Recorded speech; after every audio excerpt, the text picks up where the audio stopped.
नमस्कार जय जगन्नाथ। सिंह राशि लोक मानक पाई 17 मेरु आपणको जीवन रे एक बड़ परिवर्तन होबाकू जाउची। शनिदेव एक बड़ चाल चलाइचंती जहाँ आपणको भाग्य खोलीदेव। आउ कहार भाग्य खोलीजिव तो आउ कहार भाग्य परीक्षा नब। हाँ आज्ञा, जदि आपणकर सिंह राशि ताहले ए भिडियोटी आपण मानक पाई। धन चाकिरी प्रेम और परिवार सबु किछि पड़िबो शनिक प्रभाव। तेणु ए भिडियोटी प्रथम शेष पर्यंत देखंतु। आ शेष रे रहिछि महा उपाय। ताहा कोन वीडियो शेष रे मु कहिबे, निहाती भाबरे वीडियो को देखंतु, स्किप करिवे नाही, नहने आपण जानि परिबे नाही। ठीक अछि, एबे आसंतु वीडियो को स्टार्ट करिबा। वीडियो आरंभ करबा पूर्व कहि रखुछि नमस्कार जय जगन्नाथ। मु नमिता स्वागत करुछि मो YouTube channel motivational fact story YouTube channel को। संग माने आपण प्रथमे चैनल को सब्सक्राइब कर दियंतु। आसंतु आज जानिबा हम सिंह राशि विषय रे। नंबर 1 शनि को प्रभाव। शनिदेव को ज्योतिष शास्त्र अनुसार कर्मर देवता बोली कहा जाए। सेथिपाई जे जेमिति कर्म करिवो तांकु शनिदेव सेमिति फल दियंती। सेथिपाई कहा जाए ना, जेमिति कर्म करिवो सेमिति फल पाइबो। मे 17 रु सिंह राशि लोक मानकर जीवन रे आसीबो बड़ परिवर्तन। से माने परिश्रम करूचंती, तांकु सफलता मिलिबो, किंतु तांकर अहंकार ठारू तांकु दूरेई रहिबा पई पड़िबो। नंबर 2 रे जानिबा चाकरी और व्यवसाय। चाकरी और व्यवसाय रे नुआ सुजोग मिली पारे। जो मानकर चाकरी ट्राई करचंती तांको चाकरी ऑफर हे पारे। व्यवसाय रे भी नुआ सुजोग आपनको मिली पारे। एवं आपण जो कार्य काम करूचंती, आपको कार्य जहाँ चाकरी करंतु किंबा व्यापार बिजनेस करंतु, आपण जो कार्य करूचंती सेठी आपनको किछि लोक विरोध करि पारंती। तो सेति पई सावधान रुहंतु एवं काहा को भी अंध भली विश्वास करंतु नाही। जो क्षेत्र रे आपण थांतु ना काहे कि सिंह राशि मानन को कहूची, तो आपण निजर ऑफिस रे थांतु कि व्यापार क्षेत्र रे थांतु, चाकरी क्षेत्र रे थांतु कि आपण बिजनेस क्षेत्र रे थांतु, आपणकर किछि विरोधी अछंती लोक जो माने आपनको विरोध करिवे, से मान कोठ आपनको सावधान रहबाय पड़िबो। एवं आपण कोन करिवे ना, से मान को केबे भी अंध भली विश्वास करिवे ना। ए भूल जदि आपण थरे करूचंती ताहाले आपणकर क्षति हो जाई पारे। आपण जानि नथिबे आपणकर शत्रु के रहिछि। तो तेणु करी आपनको सावधान रहिया पई पड़िबो, काहे कि ना आजिकाली जुग बहुत खराब।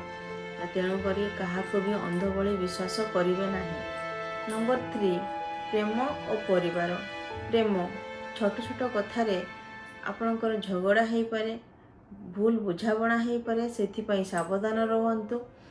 आउ रहिला परिवार, परिवार रे भी सही भली देखा जाउची आपणकर घरे अशांति देखा जिवो। तो सेथिपाई आपण टिके धैर्यर सह आपनको रहिबा पई पड़िबो। घरे अशांति हेई पारे, तो सेथिपाई आपण कोन करिवे ना, धैर्यर सह अपेक्षा करिवे, काहेकि ना समय सब किछि ठीक करि दिया। आज्ञा जदि आपण कथा को बढ़ेइबे एवं किछि घरे आहुरी समस्या सृष्टि करिवे, ताहाले ताहा आहुरी बड़ आकार हो जाइबो। तो तेणु करी आपण निज धैर्य रखंतु। आउ एमिति निराश हुअंतुनी, समय सब किछि ठीक कर दिए। तेणु करी आपनको धैर्य रहिबा पई पड़िबो। आ गोटे कथा कहिबी, गुरुजन माननकु सम्मान दियंतु। निहाती भाबरे गुरुजन को सम्मान दियंतु, तांकर आशीर्वाद रहिले आपण सुखी हेबे। नंबर 4 सतर्क बाणी। काहेकि कहूची, काहेकि ना सिंह राशि शत्रु होची निजर अहंकार। आपण देखिथिबे सिंह राशि लोक माने टिके अहंकारी होई थांती, तांको भितरे अहंकार भरी भरी थाए। ତେଣୁକରି ତାଙ୍କର ନିଜର ଶତ୍ରୁ ହେଉଛି ତାଙ୍କ ନିଜ ଅହଙ୍କାର। ତେଣୁକରି ଏହି ସମୟରେ ରାଗ ଅଭିମାନ କରନ୍ତୁ ନାହିଁ, କାହିଁକିନା ସେଇ ରାଗ ଅଭିମାନ ନିଜର କ୍ଷତି କରିପାରେ ଏବଂ ଆପଣ କୌଣସି ଭୁଲ କାମ କରନ୍ତୁ ନାହିଁ। ଭୁଲ କାମରୁ ଦୂରେଇ ରୁହନ୍ତୁ ଏବଂ କାହାକୁ ଅପମାନ ଦିଅନ୍ତୁ ନାହିଁ, କାହିଁକିନା ସିଂହ ରାଶି ବ୍ୟକ୍ତି ନିଜର ଅହଙ୍କାର ହିଁ ତାହାର ଶତ୍ରୁ। ସେଇ ଅହଙ୍କାରରେ ସେ କେତେବେଳେ କାହାକୁ କିଛି ବି ଅପମାନ କରିଦିଏ, ଯେଉଁଟାକି ତା ପାଇଁ ନିଜର କ୍ଷତି ହେଇଯାଏ। ତ ସାବଧାନ ହେଇଯାଆନ୍ତୁ। ସିଂହ ରାଶି କେବେ ବି କାହାକୁ ଅପମାନ କରନ୍ତୁ ନାହିଁ ଏବଂ ନିଜର କୌଣସି ଭୁଲ କାମରୁ ଦୂରେଇ ରହିବାକୁ ଚେଷ୍ଟା କରନ୍ତୁ। ନମ୍ବର 5, ଭାଗ୍ୟର ପରିବର୍ତ୍ତନ। ଅନେକ ସିଂହ ରାଶିର ଲୋକମାନଙ୍କ ପାଇଁ ଏହି ସମୟ ନୂଆ ଜୀବନ ଭଳିଆ ହେବ। କାହିଁକି ନା ନୂଆ ଚାକିରି ମିଳିବ, ନୂଆ ଘର ହେବ, ନୂଆ ଗାଡ଼ି ହେବ, ନୂଆ ବିଜନେସ୍ ଆରମ୍ଭ କରିପାରନ୍ତି। ବହୁତ ଭଲ ସମୟ ଅଛି ଏବଂ ଆପଣଙ୍କର ଦୀର୍ଘ ଦିନର ଯେଉଁ ସମସ୍ୟା ରହିଛି ତାହା ସମାଧାନ ହୋଇଯିବ। ଚାରିଆଡ଼ୁ ପଇସା ଆସିବ, ଧନ ଲାଭ ହେବ। ନମ୍ବର 6, ମହା ଉପାୟ କହୁଛି, ମନେ ରଖନ୍ତୁ। କ'ଣ ସେ ଉପାୟ? ପ୍ରତ୍ୟେକ ଶନିବାର ଦିନ କଳା ତିଳ ଦାନ କରନ୍ତୁ। ପ୍ରତ୍ୟେକ ଶନିବାର ଦିନ ନମ୍ବର 2ରେ କହୁଛି, ପ୍ରତ୍ୟେକ ଶନିବାର ଦିନ ପିପଲ ଗଛ ତଳେ ଦୀପ ଜାଳନ୍ତୁ। ପ୍ରତ୍ୟେକ ଶନିବାର ଦିନ ଆପଣ କିଛି ଲୋକ, ଗରିବ ଲୋକ ଯେଉଁମାନେ ଅସହାୟ, ତାଙ୍କୁ କିଛି ସାହାଯ୍ୟ କରନ୍ତୁ, ଦାନ କିଛି କରନ୍ତୁ ଶନିବାର ଦିନ। ଆଉ ଗୋଟେ ମହା ଉପାୟ କହୁଛି, ଏହା ନିଶ୍ଚିନ୍ତ କରିବେ, ଲେଖିକି ରଖନ୍ତୁ। ଓಂ ସଂ ଶନୈଶ୍ଚରାୟ ନମଃ। ଏହି ମନ୍ତ୍ରକୁ ଶନିବାର ଦିନ, ପ୍ରତ୍ୟେକ ଶନିବାର ଦିନ ଜପ କରନ୍ତୁ। ଓಂ ସଂ ଶନୈଶ୍ଚରାୟ ନମଃ ଲେଖି ରଖନ୍ତୁ। ପୁଣି କହି ରଖୁଛି, ଓಂ ସଂ ଶନୈଶ୍ଚରାୟ ନମଃ।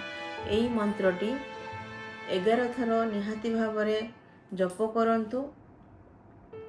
ଆପଣଙ୍କ ପାଇଁ ଆହୁରି ଆପଣଙ୍କର ଭାଗ୍ୟ ଚମକି ଉଠିବ, ଆହୁରି ଆପଣଙ୍କର ଉନ୍ନତି ବାଟ ଖୋଲିଯିବ। ଆଉ ନିହାତି ଭାବରେ ଆପଣ ଶନିବାର ଦିନ କିଛି ଗରିବ ଲୋକଙ୍କୁ ସାହାଯ୍ୟ କରନ୍ତୁ।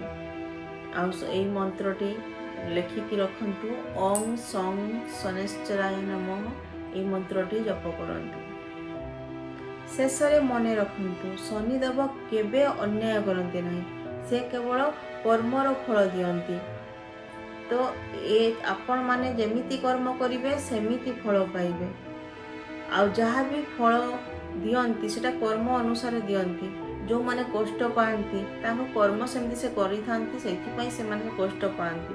କାହିଁକିନା ଶନିଦେବ କେବେ ବି କାହା ପ୍ରତି ଅନ୍ୟାୟ କରନ୍ତି ନାହିଁ, ସେ ସବୁବେଳେ କର୍ମର ଫଳ ହିଁ ଦିଅନ୍ତି। ତେଣୁକରି ଯେତେବେଳେ ବି ଯେଉଁ କର୍ମ କରୁଛନ୍ତି ଭାବନ୍ତୁ ଆପଣ କ'ଣ ଭୁଲ କରୁଛନ୍ତି ନା ଠିକ୍ କରୁଛନ୍ତି, ତାପରେ ଆପଣ ସେ କର୍ମକୁ କରନ୍ତୁ। ଭିଡ଼ିଓ ଶେଷରେ ନିହାତି କହିବି, ଆଉ କମେଣ୍ଟରେ ଜୟ ଶନିଦେବ ଲେଖିଦେବେ। ଆଉ ଯଦି ଭିଡ଼ିଓଟି ଆପଣଙ୍କୁ ଭଲ ଲାଗିଛି ଆଉ ଆପଣ ସବସ୍କ୍ରାଇବ୍ କରିଦେବେ ଚ୍ୟାନେଲଟିକୁ ନିହାତି ଭାବରେ। ପୁଣି ନେକ୍ସଟ ଭିଡ଼ିଓରେ ଦେଖାହେବ। ଆଉ ଏଇ ଭିଡ଼ିଓକୁ ସମସ୍ତଙ୍କୁ ସେୟାର କରିଦିଅନ୍ତୁ, ଭିଡ଼ିଓଟିକୁ ଲାଇକ୍ କରିଦିଅନ୍ତୁ, ସେୟାର କରିଦିଅନ୍ତୁ ସମସ୍ତଙ୍କୁ, ସବୁ ସିଂହ ରାଶି ବ୍ୟକ୍ତିମାନଙ୍କୁ ସେୟାର କରିଦିଅନ୍ତୁ, ସବୁ ସାଙ୍ଗସାଥିମାନଙ୍କୁ ସେୟାର କରିଦିଅନ୍ତୁ। ନିହାତି ଭାବରେ ଏଇ ଭିଡ଼ିଓଟି ସମସ୍ତଙ୍କ ପାଖରେ ପହଞ୍ଚିବା ଦରକାର। ଆଉ ଗୋଟିଏ କଥା ମନେ ରଖନ୍ତୁ ଆଜ୍ଞା, ଆପଣ ବହୁତ ନିରାଶ ହେଇଯାଆନ୍ତି ଯେ ଏମିତି ହେଲା ସେମିତି ହେଲା। ନାଇଁ ଆଜ୍ଞା, ସେଟା ମୁଁ ତ ସେମିତି କିଛି କରିନି, ଏମିତି କାହିଁ ଦୁଃଖ ମିଳୁଛି। ଏ ଜନ୍ମରେ କରି ନଥିବେ କିନ୍ତୁ ପୂର୍ବ ଜନ୍ମରେ କିଛି ବି କର୍ମ ଥାଏ ଯେଉଁଟାକି ଆମକୁ ଭୋଗିବା ପାଇଁ ପଡ଼େ। ତ ଆମେ ଯାହା ବି କଷ୍ଟ ପାଉଛୁ, ଦୁଃଖ ପାଉଛୁ, ସେଟା ଆମ କର୍ମର ଫଳ। ଆମେ କର୍ମ କରିଛୁ, ଏବେ କରୁଛୁ କି ପୂର୍ବରୁ କରିଛୁ, କିନ୍ତୁ କରିଛୁ ସେଥିପାଇଁ ସେ ଫଳ ଦେଉଛନ୍ତି। ନଚେତ୍ ଶନିଦେବ କେବେ ବି କାହା ପାଇଁ ବି ଅନ୍ୟାୟ କରନ୍ତି ନାହିଁ, ସେ ସବୁବେଳେ କର୍ମର ଫଳ ଦିଅନ୍ତି ଆଜ୍ଞା। ତ ତେଣୁକରି ଏତିକି କହିବି, ରହୁଛି। ନମସ୍କାର, ଜୟ ଜଗନ୍ନାଥ, ଜୟ ଶନିଦେବ।